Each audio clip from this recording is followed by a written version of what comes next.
So what advice would you give to someone watching this that's maybe an aspiring distiller? You know, maybe they've never made anything, kind of like when you were experimenting, I think, what was it, with Kool-Aid? You had mentioned. Yeah, that was in Somalia. We were trying to make wine. It was terrible. But that's exactly it. Sure. You got to fail. You got to fail and fail and fail before you actually start learning. You have to learn how to fail so you can learn how to succeed. Right. And a lot of it is, if you're truly wanting to go down this insane path of being a distiller. Sure. It's one, taste as many things as possible. Mm-hmm. Learn those processes. Go to a distillery.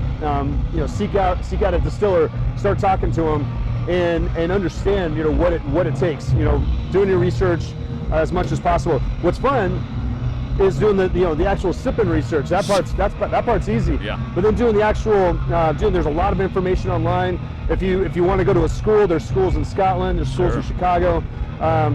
There's a lot of classes, there's a lot of industries, but I think first and foremost, find your local distillery. Okay.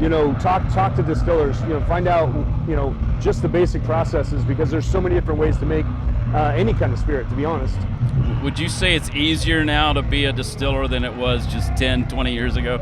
I think yes and no. Okay. One, there's so many other distillers out there that you're competing for that shelf space. So that's the hard spot, is that marketing aspect, getting your brand out there. Sure. Making sure that it's the highest quality you can possibly have. You don't want to stand behind your product, but now there's also a lot more resources available too. So that's the easier side of it. There's a lot more resources, a lot more information out there, but it's also a lot more competition. Sure. So it's a double-edged sword.